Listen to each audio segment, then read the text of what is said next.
नमस्कार दोस्तों, मैं निशानिक फिर हाजिर हूँ आप सबके साथ।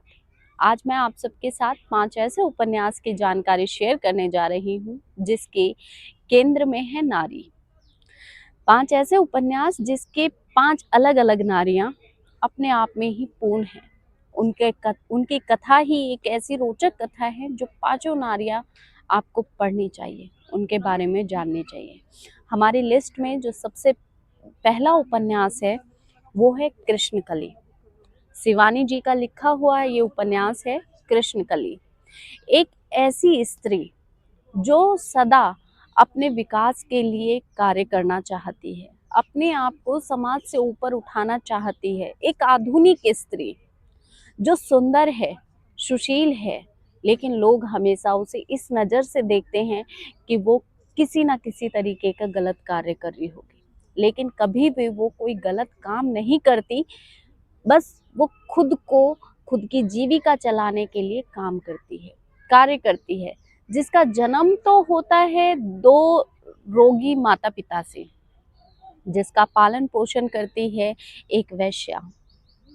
और जो जब वो पूरे समय इस उपन्यास में देखा जाता है कि वो अपने चरित्र को ढूंढती है, अपने आप को तलाशती है कि मैं क्या हूँ। हमेशा उसके दिल में डर बना है कि कहीं मुझे मेरे माता पिता के रोग ही ना मिल जाए, और इसी डर के साथ वो अपने जीवन में आगे बढ़ती है, कार्य करती है और अपने आप को जिंदा रखती है। इसी बीच में उसे प्यार भी होता है, लेकिन वो सोचती है कि जब उसके भूतकाल के, उसके पास्ट के बारे में किसी को पता चलेगा तो क्या उसे कोई अच्छा परिवार अपना पाएगा। और ये होता भी यही है।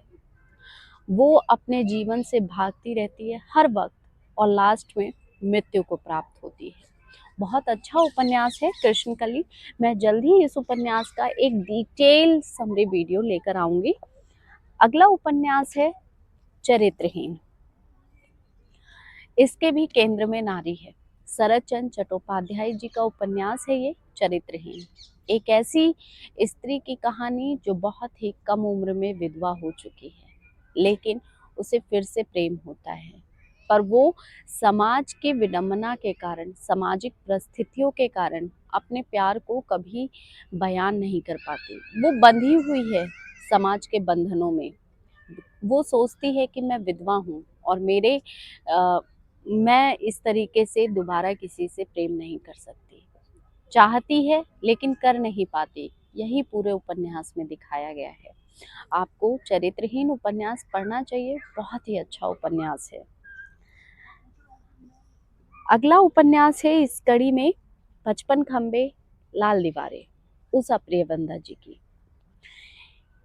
एक ऐसी स्त्री की कहानी जो घर की सबसे बड़ी बेटी है, जिसके ऊपर जिम्मेदारियां हैं और उठाती भी है। पढ़ी लिखी है, सुंदर है और सारे घर की जिम्मेदारी अपने कांधों पर लेकर चलती है। वो लेकिन उसके दिमाग में रहता है कि क्या मेरी भी उसकी शादी नहीं होती। वो कई बार अपने अकेलेपन से तंग आ चुकी होती है, शादी करना चाहती है लेकिन कर नहीं पाती, क्योंकि उसके माता पिता ही शायद उसकी शादी नहीं करना चाहते। उसके माता पिता को डर रहता है कि अगर इसकी शादी हो गई तो बाकियों का क्या होगा, मेरे बाकी बच्चों की देखभाल कौन करेगा, उनकी शादी कैसे होगी और हमारा जीवन कैसे चलेगा।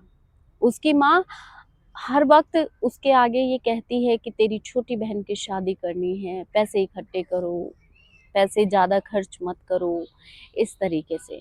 वो जो इस कहानी का, इस उपन्यास की जो नारी चरित्र है, उसे जब आप पढ़ेंगे तो आपको ऐसा लगेगा कि वो घर परिवार में खुद को इतना उलझा चुकी होती है कि अपने बारे में सोच ही नहीं पाती।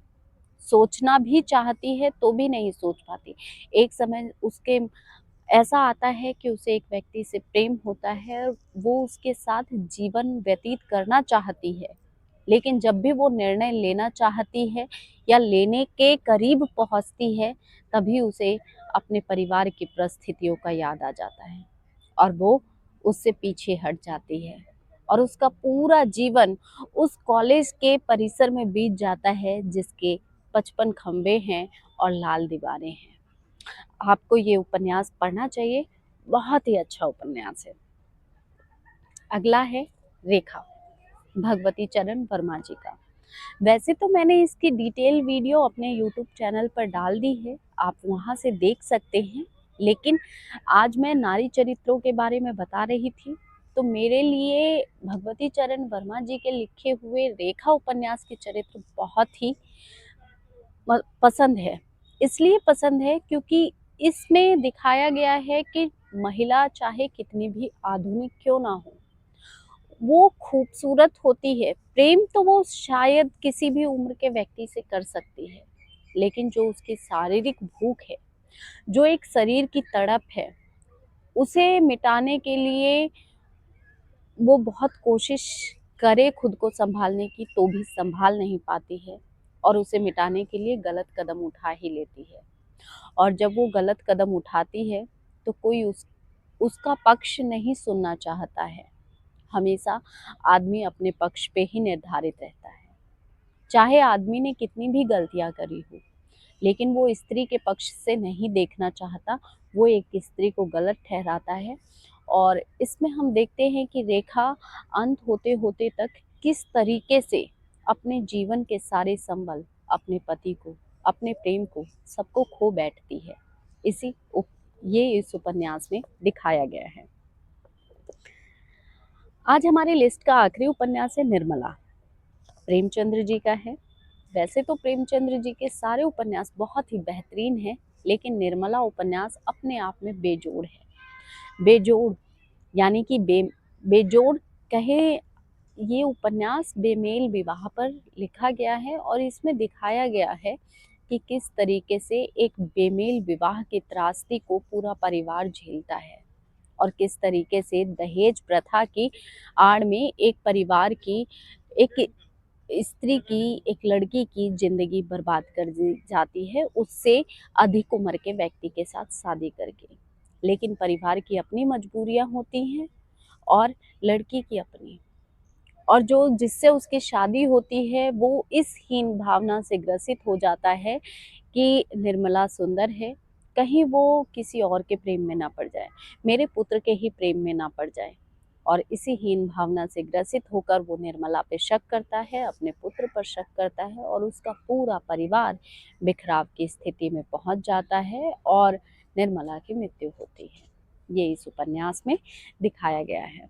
आपको मेरे द्वारा बताए गए उपन्यासों की जानकारी कैसी लगती है, कमेंट करके ज़रूर बताइएगा।